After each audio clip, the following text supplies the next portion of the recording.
Videos देखने के लिए सब्सक्राइब करें जनसत्ता.com, बेल आइकन दबाकर पाएं लेटेस्ट नोटिफिकेशंस। नमस्कार, स्वागत है आपका जनसत्ता में। मैं हूं कुमार संभव जैन।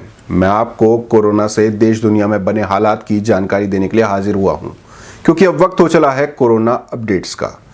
देश में कोरोना वायरस का कहर लगातार बढ़ता जा रहा है। देश में अब तक 1,39,923 लोग इस खौफनाक वायरस की चपेट में आ चुके हैं, जिसके चलते भारत अब दुनिया के टॉप 10 कोरोना प्रभावित देशों की सूची में शामिल हो गया है। पिछले 24 घंटे के दौरान दिल्ली में 635, राजस्थान में 145, आंध्र प्रदेश में 44, ओडिशा में 102, बिहार में 69, असम में 74, पुडुचेरी में 8, हिमाचल में 6 और मणिपुर में 2 नए मरीज मिले हैं। ये आंकड़े covid19india.org और राज्य सरकारों से मिली जानकारी के आधार पर हैं। वहीं केंद्रीय स्वास्थ्य मंत्रालय ने बताया कि देश में 1,38,845 संक्रमित हैं। इनमें 77,103 का इलाज चल रहा है, जबकि 57,720 लोग ठीक हो चुके हैं। अब तक 4,021 लोग अपनी जान गंवा चुके हैं। उधर संक्रमण बढ़ने की आशंका के मद्देनजर हिमाचल प्रदेश के हमीरपुर और सोलन जिले में लॉकडाउन और नाइट कर्फ्यू 30 जून तक बढ़ा दिया गया है। यहाँ पिछले एक महीने में 10,000 से ज्यादा प्रवासी लौटे हैं। प्रदेश के कुल 214 संक्रमितों में से सबसे ज्यादा 84 इन्हीं 2 जिलों में मिले हैं। वहीं दिल्ली में भी कोरोना के मामले लगातार बढ़ रहे हैं। ऐसे में सीएम अरविंद केजरीवाल ने कहा कि लॉकडाउन में रियायत से कोरोना के मामले बढ़े हैं, लेकिन चिंता की बात नहीं है। कोरोना होता रहे और लोग ठीक हो जाएं तो दिक्कत नहीं, बस मौत नहीं होनी चाहिए। केजरीवाल ने आगे कहा कि 24 मई तक दिल्ली में 13,418 मामले सामने आए हैं। इनमें 6,540 लोग ठीक हुए हैं। सीएम ने बताया कि दिल्ली के सरकारी अस्पतालों में 3,829 बेड हैं। इनमें 3,164 में ऑक्सीजन की सुविधा है। फिलहाल 1,500 बेड भरे हुए हैं। इनके अलावा प्राइवेट अस्पतालों में 677 बेड है, जिनमें 509 पर मरीज हैं। दिल्ली के 117 अस्पतालों में 20% बेड कोरोना के लिए होंगे। इससे 2,000 बेड बढ़ जाएंगे। उधर गाजियाबाद में कोरोना वायरस संक्रमण के बढ़ते मामलों को देखते हुए जिला प्रशासन ने एक बार फिर दिल्ली से सटी सीमा सील करने का आदेश दे दिया है। ऐसे में दिल्ली से गाजियाबाद जाने वालों को सिर्फ पास से ही एंट्री मिलेगी। देश में आज से घरेलू उड़ानें शुरू हुई हैं। इस बीच एनडीए सरकार के कैबिनेट मंत्री सदानंद गौड़ा फ्लाइट से बेंगलुरु पहुंचे, लेकिन वो लॉकडाउन के नियमों को धता बताते हुए कार से सीधे अपने घर चले गए।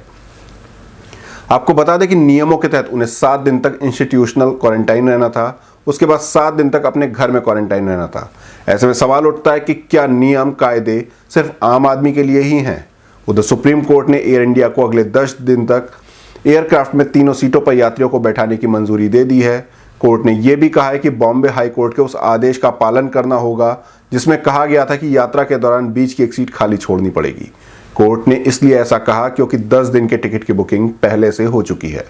अब हम पूरी दुनिया में कोरोना वायरस के हालात से रूबरू होते हैं। दुनिया भर में अब तक 55,20,738 लोग संक्रमित हैं। 23,13,271 लोग ठीक हुए हैं। वहीं मौतों का आंकड़ा 3,47,015 हो गया है। उधर जापान के प्रधानमंत्री शिंजो आबे ने देश से इमरजेंसी हटा दी है।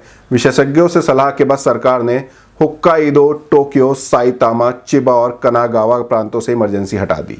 इससे पहले ओसाका, क्योटो और होगो समेत 39 प्रांतों से 14 मई को इमरजेंसी हटाई गई थी।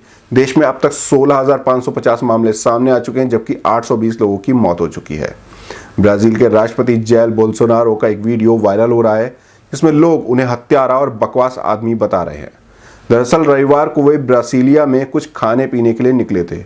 उस दौरान महामारी से निपटने को लेकर उनकी नीतियों से नाराज भीड़ उनके लिए अभद्र शब्दों का इस्तेमाल करते दिखी। आपको बता दें कि ब्राजील दुनिया का दूसरा सबसे संक्रमित देश बन चुका है। ब्राजील में पिछले 24 घंटे के दौरान 15,813 नए मामले मिले हैं। वहीं 653 लोगों की मौत हुई है। देश में अब तक 22,746 लोगों की जान जा चुकी है, जबकि 3.65 लाख से ज्यादा संक्रमित हैं। दक्षिण अफ्रीका के पेनिंग में सोने की खान में 164 संक्रमित मिलने के बाद इसे बंद कर दिया गया है। ये दुनिया की सबसे गहरी सोने की खान है, जिसकी गहराई करीब 4 किलोमीटर है। वहीं यहाँ की सरकार ने 1 जून से लॉकडाउन में छूट देने की घोषणा की है। आपको बता दें कि देश में अब तक 22,583 संक्रमित मिल चुके हैं, जबकि 429 लोगों की मौत हो चुकी है। अगर अमेरिका की बात करें तो यहाँ पर 99,300 लोगों की जान जा चुकी है। अमेरिका ने उन विदेशी नागरिकों पर यात्रा प्रतिबंध लगाया है जो पिछले 14 दिनों में ब्राजील गए थे। दक्षिण अमेरिकी देश ब्राजील में हाल ही में कोरोना वायरस को लेकर दूसरा हॉटस्पॉट बन गया है। व्हाइट हाउस की तरफ से रविवार को जारी एक बयान के मुताबिक ये कदम इसलिए उठाया गया ताकि ब्राजील से आने वाले विदेशी नागरिक कोरोना के प्रसार की वजह न बन सकें। अमेरिका में पिछले 24 घंटे के दौरान 638 लोगों की मौत हुई है। देश में मरने वालों की संख्या 99,300 हो गई है। यहां संक्रमितों की संख्या 16,86,436 हो चुकी है।